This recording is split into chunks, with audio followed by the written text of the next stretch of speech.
Welcome to Creative Courage Chats, a search for a new understanding of creativity and problem solving.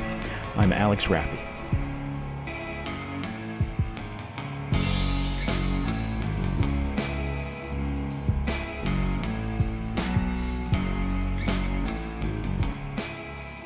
Okay, so great. So hi everybody, we're back to another Creative Courage Chats. I think this is number 63 now, so I'm getting up there. So I'm here with an old friend, Robin Stark, and we've known each other for a very long time. She's a fantastic artist.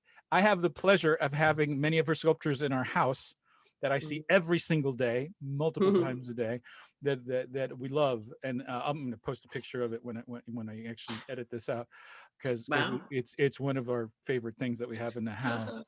But she's a fabulous artist. She's fantastic, and she's also an instructor of ceramic sculpture. So hey, welcome, Rob. Thanks for doing this. Thank you. Thank you for having me. I feel really honored. Oh, well, that's nice. So yeah, why don't you give everybody any more information kind of about what you're doing and everything? Tell everybody a little bit more. Well, I'm a professional ceramic artist. I've been doing ceramics forever. I'm not going to say how many years. And predominantly I make what I would call ceramic vessels, not really functional things. Although I do make functional things and I sell them as well, but I kind of separate them a little bit.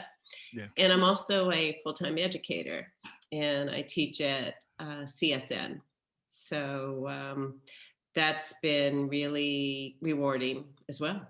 And I feel like that's a really, really important part of my life.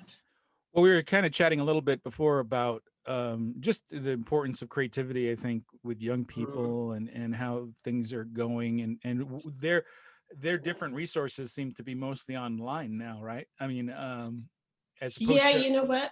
Yeah, go ahead. I feel really lucky, Alex, because my class is a hybrid. So, and a lot of the other art classes are they're strictly online. So what it is I've recorded all my demonstrations and all my lectures. Those are all accessed online. And then the students actually come into the ceramic classroom to build their work. And my students they are so happy, they are so grateful to be in a classroom environment. And they said that they spend the whole day on their computer and they just need to go do something else. Sure. Yeah. So, I was thinking about this. I was thinking about sculpture and ceramics and the stuff that you do. And it's funny because in my last interview with Kim Garrison, she was an art teacher at Orange Coast College in California. And she is kind of been working on the idea of ritual in society and how the arts is connected to ritual, our rituals that we do on a regular basis. Yeah, I can see that. It seems that it's interesting because ceramics is kind of, in some ways it's chemistry, in other ways, but it's art, but there is a process for it to end up the way it is, right? And it's probably a little bit of a longer process than a lot of other materials. And so in that way, it does kind of maybe become like a ritual, because you kind of have to divide up what you're doing, and it takes a period of time. And one step kind of leads into another, and then into another, and into another. So it's kind of a nice metaphor, isn't it? It is. I actually made a series of pieces that I called ceremonial bowls. And they were sculptures that had just a little tiny reference to being a bowl, but they were full of pattern and color and shapes. And for me, in creating them was like a ritual, because in doing, those things, it was a process of visiting certain areas in my life, or certain ideas that I hold, or certain emotions. So, yeah. Well, so a student that's first learning, they're really concerned to make sure that they're going through the process right. But there's still this idea that's something whimsical and creative that they're trying to make, but there is a process that is specific Yeah. and they have to follow for Hmm. it to turn out the way they wanted it to turn out. And it's almost like Yeah. there's a reward that comes after the Well, we work. hope it's a reward. No, yeah, Sometimes no, yeah. Well, I just tell I'm them it's saying, either Christmas or Halloween. but it's such a, I'm kind of seeing it as such a great metaphor for the struggle that creatives often find themselves in, because a lot of people that are creative, they're not willing to do the work sometimes that comes with being Yeah. a creative. They just want the fun and the inspiring Yeah. stuff, but sometimes it's hard. Yeah, it's not, I wouldn't say that it's real immediate Mhm, unless you're working really spontaneously with the clay. mhm. Um, and usually when I'm working, my projects are very long term, so that it's not real immediate just because of the way I'm constructing them and what I'm making. And our projects at school, I try to keep them the building process to 3 weeks, because after 3 weeks, man, they're just they're ready to move on. Yeah, but that's a pretty good investment. Yeah, and I just think I like the, because there's so much that, because any art student Hmm. should know that when they take an art class, they're learning more than just the art that they're creating. They're learning something bigger, something more about who they Yeah, are and where they're going, and yeah, everything. And that's where the whole courage thing, absolutely. I always talk about the importance of building some courage, and art is such a great way to build up your courage. Like, you're not Mhm. like slaying dragons, or you're not like, in ROTC, or scaling something, but you are Yeah, but challenging. you're doing a whole lot for yourself, Right, and that you're becoming your level of certainty uh, goes up, right. and your confidence goes up, your ability to focus and to actually create something and have it look the way you want it to. I mean, those are really great skills to acquire, and someone always feels so much better when they can go through that process. Hmm. And then at the same time, they're coming up with something that is a reflection of themselves. Right. And that just kind of wows them. Yeah. Yeah, Yeah. because forever they look at a thing and it takes them Yeah. back to the moment, who they were, what day it was. Anytime an artist makes a piece, there's more than just what they're trying to say with a piece. It's a time Yeah. machine. It's like, it's something that takes you back to that moment when you made it. And I think that's a kind of a neat thing. There's so much that comes with this, and everything. And although I've never done, it's one of the art forms I've never done is yours. And I know Yeah, but you paint. you've invited me over to do it, and I've never done it. I need to do that. I need to take a class or something, because You need to take a clay class. yeah, because I've done sculptures, when I was a Yeah, cartoonist. well, it's the I did same this little process. sculpture of my It character. takes time. I love that guy. Well, too, all those things you're doing out in front of your house for Halloween, that they require a lot of engineering and a And lot of painting, WD-40. a lot of sculpting. They need WD-40 every day, because it's like having an old Model T. It's like it breaks down all the time, and I have to go out there and Oh my God. but Oh my God. I'm building it from parts I found in my garage. So it's I just, think that's awesome. yeah. I'm referring to a sculpture I do outside of my house. Maybe I'll even show a video of that, because I've never even mentioned that. I don't talk a lot about what I make on this thing, Uh-huh. but it's fun. But yeah, I just think that it's neat. So as far as the students, and right now with the whole COVID thing, so you're saying that you're able to kind of do both, where you're able to see students, or no? Yeah, I am. What I did is I changed the curriculum. And I also changed the medium. We're using something called air dry clay, so I don't fire it in a kiln, because I do have another instructor who is teaching purely online. So we can't really use the kilns. We can't really use our glaze area. And so what we had to do so we could do this is we had to really limit our space so that we could manage the cleaning and sanitizing. And we had to really limit the amount of stuff that was in the classroom. Right. So we were able to increase their toolkit size so they each have their own tools. They aren't sharing anything. And then the clay just dries and hardens. And there are some drawbacks. You can't use it functionally at all. And instead of Because more glazes, brittle. Is it more brittle or? no, it's always a little bit water soluble. Oh, Yeah, it won't be permanent. you can't make a coffee cup. But, Yeah, no. yeah. So, and But maybe that's a good thing. I don't know. yeah, maybe. But But we paint it. We aren't using glazes, oh, but okay. there's a lot of trade-offs. Like with paint, what you see is what you get. And some of the students like that aspect. So, Oh, I that's just right. Because trade when it you go off. through the glazing process, it changes, the colors change and things like that, right? Yeah, there's a lot of change because you're working with chemicals, Right. not paint. So So when you're walking through the process, do you assign what they're going to make, or is it up to them to create what they want to create? And do you walk them through? How does that work? well, that's actually an interesting question because it's like any other art class or most art classes. There's a set of outcomes that we have to achieve. So we set up criteria for your projects. So instead of a student just coming in and doing whatever, a project will have certain criteria, like they have to learn and demonstrate the ability of a certain building technique, and they have to have it a certain scale, and it has to be generally a certain kind of object, like a box with a lid.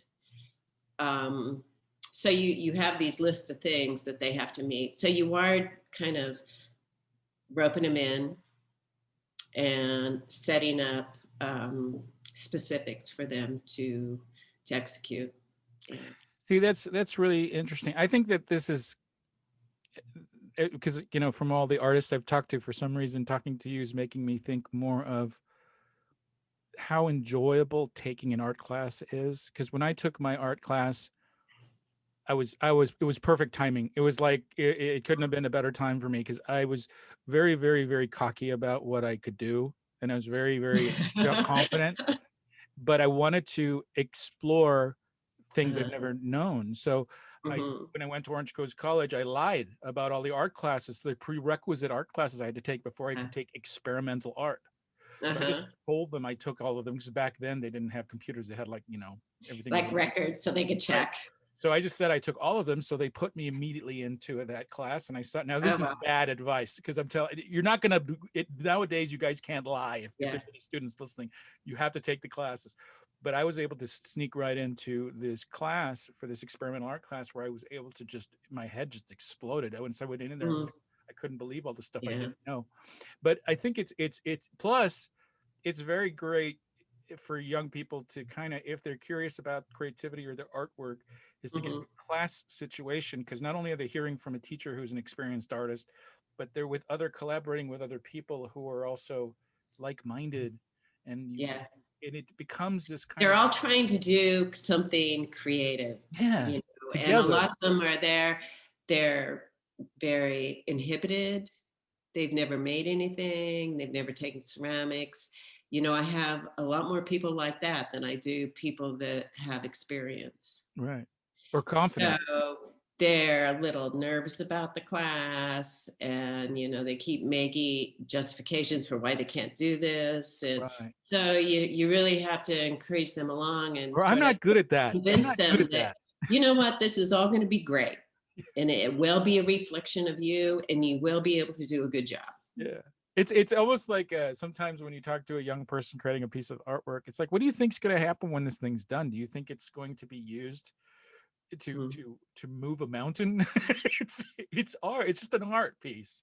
Yeah. Just do it. Just Yeah. go. Don't be so scared. Just But they're very scared. They're very afraid to make that first mark because they think it's not going to be right. and And so you have to kind of break down this whole right and wrong thing so we can just get some motion forward. so here's the question as a teacher. Is it that they don't think it's going to be right, or is it that they don't think other people will think it's right? I think it's probably both. It's a little bit of both. Yeah. Yeah, I think it's Because both. it almost like seems like a lot of the fear comes from judgment and when it comes to art, Evaluation. Yeah, Yeah. they're afraid of how it's going to be looked at. So what you got to do is what I do, not, everyone has to do this, is I try to foster like an environment where we're looking at the work and we're seeing what we notice about it in terms of very formal elements. Mm-hmm. And then we're trying to figure out, are those formal elements projecting an idea or an emotion? Oh. And that just kind of gets them sort of commenting about things real differently. Yeah. Because those are I very different. think Those are so. totally different things. Yeah. That you don't even think about it that deeply when you're actually No. right. Because I think that's a really good way to stage your process or begin your process, is like, where are you coming from exactly? And then be loyal to that place as you're doing it, Yeah, and when you've got the whole class looking at your piece, I always tell them now, everyone else is going to notice. They're going to notice different things, and it may not be at all what the most important thing to you. And you just kind of have to open yourself up to see, well, what are people noticing? What is what is striking them? What's engaging them? Right. And usually they're all pretty receptive. Like, wow, I had no idea. And People who are naturally curious also would do a thing once they go through that process early, is I think that once you take your first class and do your first sculpture, on the second piece you work on, you're coming from a different place where you're probably being a lot more observant. You're probably starting to take in the things that you were taking for granted before. Maybe now you're kind of more aware of them. And the yeah. failure, especially if you failed horribly, which is Mm-hmm. the best thing you could do, is fail horribly, and so that learn from that and you grow from that. And so you, because Mm-hmm. I have that. I don't know if you remember, but we have those sculpture that you did. It's of the female form with the flower head. Yeah, in the sort of like the little house. It's like freaking gorgeous, and it's just in this nice archway we have in when we come in the house. So I wanted to ask you about, I know that's a long time ago, I know that you've probably done a lot of things since then, okay, Mm-hmm. but for just a curiosity, that series, could I find that series that you did? Because I know you did a lot that were like that, right? So Yeah. are they on your website or something, or? Yeah, they are. Great. So do you mind if we just talk about that series for a second? Absolutely not. So can you tell me, and this is the thing, artists hate it when I ask them this. What were you trying to say with your art here? Because Actually, you know what? I've had to write a lot of proposals, so that has forced me to really examine, well, what am I trying to do with these pieces? right, Or what am I trying to do with these pieces that I think I might make? Because if you want to apply for grant money or anything like that, you have to be able to somewhat articulate it. So anyway, I happened to be in Norway at the time. Okay. mm-hmm. And I did a bunch of sketches of those pieces in Norway. And my husband was at like a, not a workshop, but a conference seminar. So here I was in a foreign country all by myself for about 2 or 3 days. So I spent a lot of time drawing. And when I was there, I was really struck by the doorways of the houses. Okay. Mm-hmm. Because they painted them really bright colors. Right, yeah. And they were really beautiful. And I thought, wow, the door is really standing out. So it started made me thinking of that shape. And I also started thinking about myself at the time. And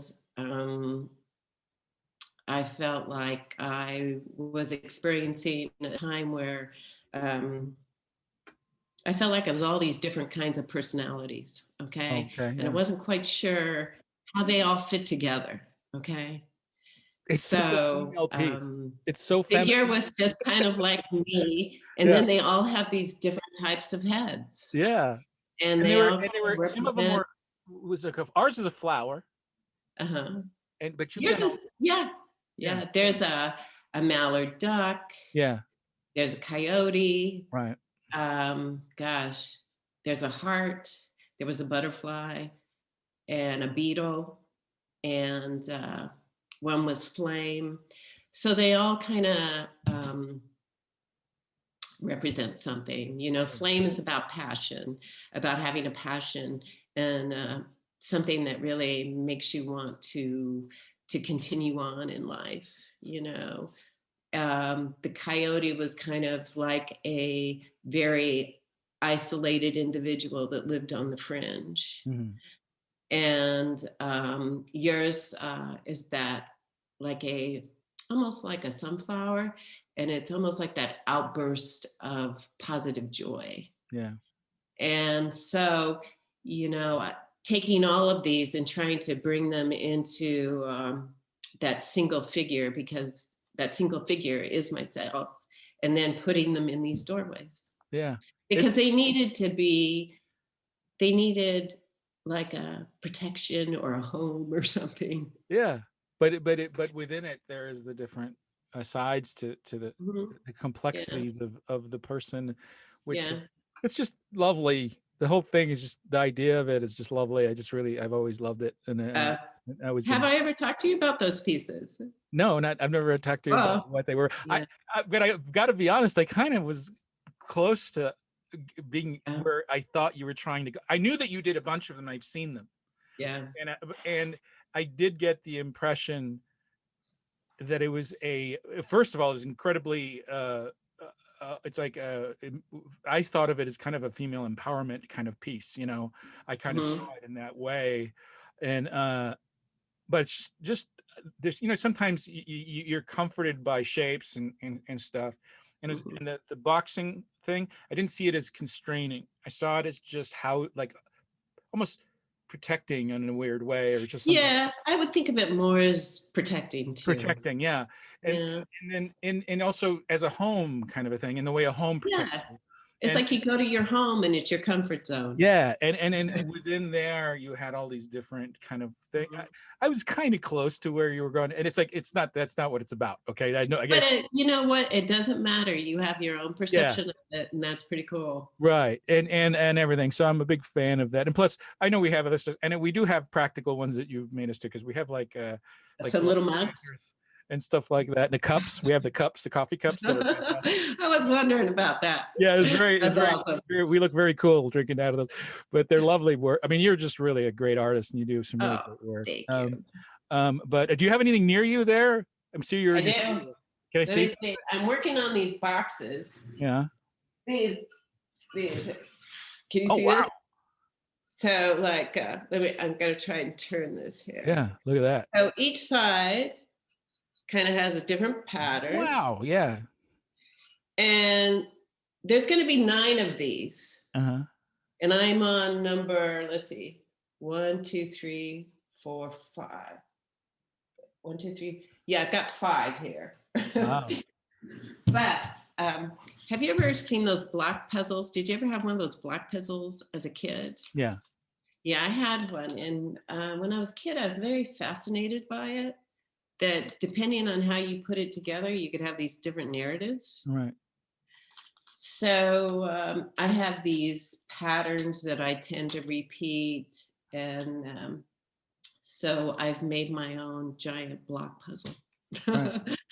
Well, we actually, in front of our house, we've got the Raffi. You did a plaque. Oh yeah, I did that. Yeah, on there, and there's a welcome. Oh my God. So you didn't, you know, we have some of your original work, which is really nice having it. We have some of Joy's work in there too, and everything. So it's nice having friends' work in the house. You know, I actually I have had people that I forgot. Because when in the early days I'd make a painting and somebody, oh, that's so cool. And I'm like, wow, you're way more excited about my work than I was. So why don't you just take it home? Yeah, that's kind of, yeah. And then I find out years later it's still there. They have it up on their wall and everything. And it's just, that's so flattering, you know. When they say that. Well, I talked to Bradford Salomon. He did my portrait. I don't know if you saw the video where he did. You know that name? Yeah, I think I saw that, and that portrait was pretty cool. Yeah, and so I was talking to him, and he's a working artist. You know, I mean, like that's it. 100% of his income comes. Wow, that's impressive. and he's always very prolific. He's constantly coming with new ways. And it was very interesting to me, the idea that when he was talking about it, is that you're selling your work to a Mm-hmm. dealer, right? And so the dealer has to sell, and then, oh great, this, I found a guy who likes your work. Mm-hmm. But then at some point, you can't just be making the same thing. You're an artist, you got to change the Yeah. work.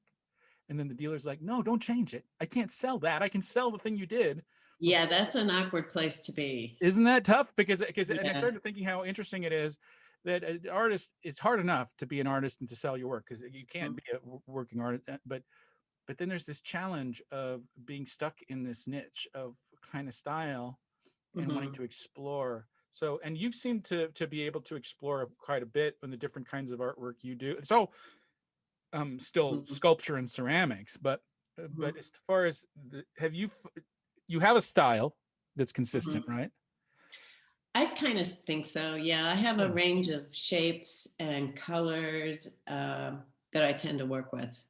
That's how I would define it. Yeah. Right. And then where is your stuff right now? I know the galleries are closed, but are you Yeah. showing some of your stuff? Because I mean, Actually, I am. There's Charlton Heights Community Center. They have a gallery there. okay. That's the city of Las Vegas, and they have a small exhibit going on right now. And I know, they have a limited number of people that can come in. So, and then, But they are allowing people in, so that's great. yeah. And then downtown on Main Street, there's the Priscilla Fowler Gallery. Have you ever heard of her? No. And she has a lot of local artists as well as artists out of town. And there's some things down there. And then there is CSN, the College of Southern Nevada. I have pieces on display in a couple of the campuses. And then I'm putting this exhibit together for the Las Vegas City Hall. Oh yeah, that's the thing you were working on the other day when Yeah, you accidentally sent me a picture of something you're working on. I was like, oh great. I was Who am like, I sending this to? yeah. It was like it looked like a cupcake to me. It was like this nice. Yeah, they look very edible. Yeah, it looked like something delicious. Yeah. They're But made out of fiber and glitter and paint and yeah, all sorts of materials. yeah.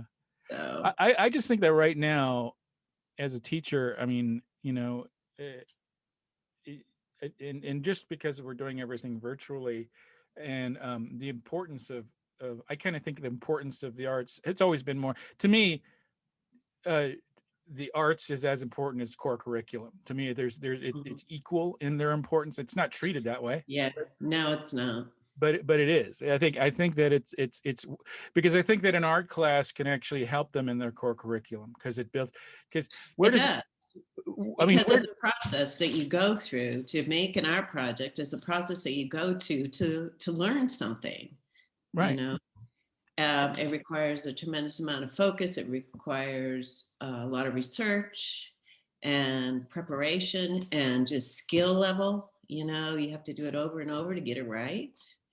And that's what you do in your other classes. But one thing that's different is the end product. You're making something that is an expression of yourself. Right. And so there's this added satisfaction to the process. So they can lead the class. I tell them, take some of these skills you've learned and use them in other areas, Sure. But they do have that affinity for the end product. Yeah. So that's more of a thing to keep them motivated. I unfortunately, when I talk to artists, I have a kind of a little dystopian view of that, which kind of disappoints them a little bit, because in my view, the most beautiful thing about an artist is their capability of making art rather than the art itself. I think the art itself can be beautiful, and it's not even close to how beautiful it is that their process they go through. Because if you sit there and you actually observe, and you can actually, if you could actually visualize what's happening in the mind of an artist while they're working, it would be so incredible. It would be just because the voyage that you're going through, and that you're the process. It's like a beautiful symphony of ideas that's happening. And I've always kind of imagined in my mind's eye, That to me has always been the most curious thing, and that's kind of why I do this. Is because my curiosity about creativity to me is so important, and I think that's why I think students. It's important for students to, because I think the young people especially are students, and this older people too, people that are also have this thing where they have so much potential and they have so much fear at the same time. It's almost equal amounts, and Yeah. and this potential doesn't go anywhere if the Because of fear. that fear over Yeah. here. So Yeah. one has to give, and how do you weaken the fear? Well, a great way to do it is through the art classes and schools and meeting other artists and experimenting and trying different ideas. And Somehow you have to dangle, if you're not going to have a classroom environment, sometimes you can just, you can kind of romance them with the process. yeah, Yeah, you kind of, you said and that very like sneakily, like well, it's like dangling a carrot. yeah, And sometimes that kind of perks their interest. yeah, And then they're curious. yeah, And the curiosity will start to sort of erode the fear. yeah.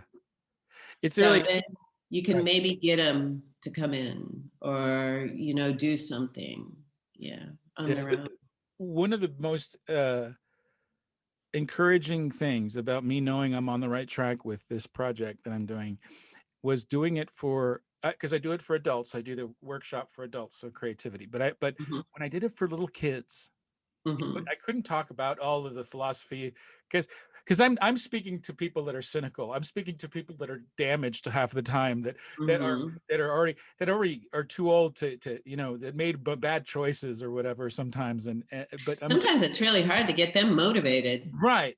But little ones haven't done They're anything. just like throwing stuff at you. Yeah, the little ones are like, all right, let's go, let's do this. And That's so I, awesome. I simplify it to where I do this thing with numbers where I say, here's a 5, and here I can turn a 5 into a lion, and here I can turn Mhm, a 7 into a snake, coming out of a basket. And I do these drawings, and just seeing how excited they get.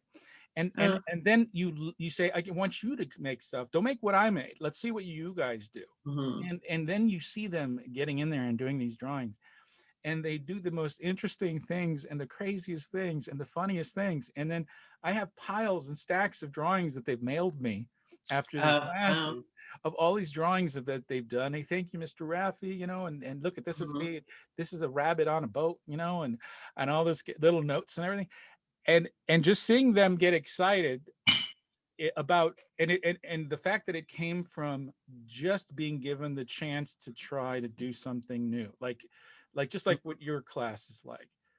It's Yeah. like that's the thing that people don't see, that I think that school districts don't see, is that Mhm. just being in an art class will open them up so much that when It does. that they can focus that energy into something 100% into their creativity with your class.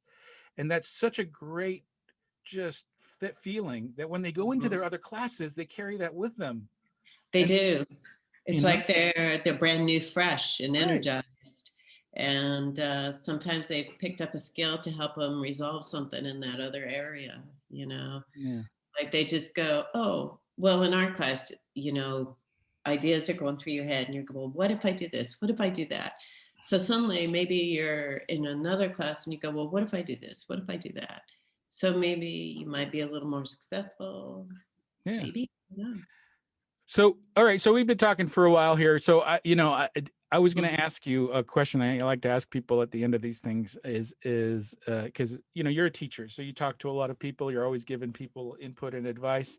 But what advice would you give yourself as a 12-year-old girl? Wow, that's a tough question. Yeah, right. If you 12-year-old if you had girl. the chance to meet yourself as a 12-year-old girl, what kind of advice would you give yourself? What kind of thing would you say to yourself? Hmm. Boy, Alex, I don't know. That's an interesting question. I'm sorry to I'd put you on the probably spot. say, I see what kind of, I might say something that, like, I recognize that you really enjoy doing this. that And you have a passion for. did you do art when you were that young? Yeah, I was making stuff when I was very young. Oh, okay. All right. So, yeah. So maybe you just haven't changed much. Maybe not.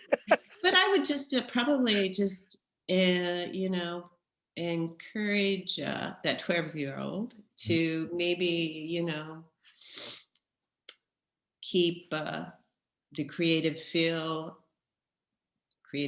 as open as maybe something that, you could do as a career. Yeah. And not really spell it out. You know what I mean? Just Say like, keep oh it. yeah, you should be a teacher or you should be a Right. painter. But just, kind of, it seems that, you support the passion in the general area.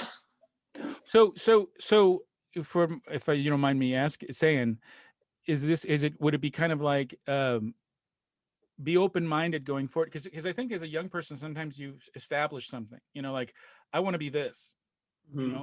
and then and then all you do is go after that one thing, and you miss Mm-hmm. all the opportunities on the side. And if Yeah.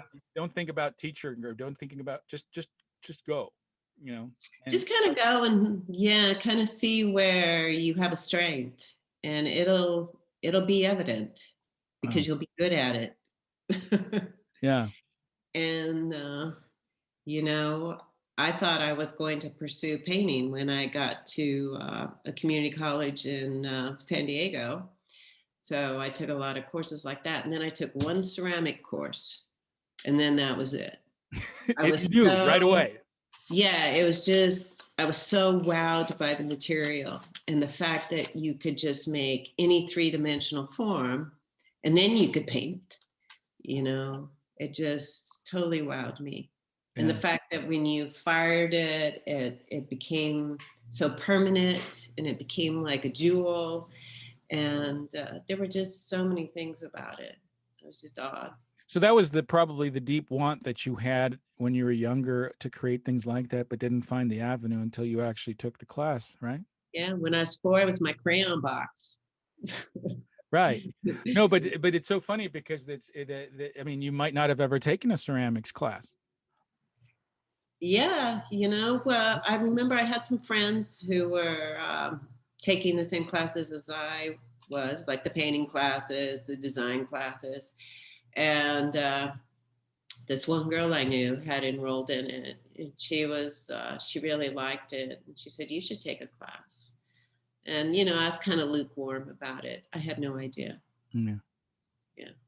But it's just interesting because, it's kind of the same thing happened to me, because I had confidence in just trying things. I tried all sorts of things. I started a punk band, and it's like, and I started it like 3 weeks after I bought my first guitar. So it's like, so it's good. I learned how to do a chord, and I thought, I'm good. I'm ready. I'm ready. I know how to do a bar chord. I can start a band now. Total nonsense, but I still played. It's still fun, and it was one of the best times of my life. So, but yeah, so just having the guts to go forward and try things, I think is so important. But anyway, hey, thank you for making the time to chat with me. Oh, it's been a real pleasure talking to you. It's been real fun. I hope so. Yeah. Because everybody's going to tell you that, but you don't really. Oh, it's been fun. Okay. Yeah, it's been fun. Thanks a lot.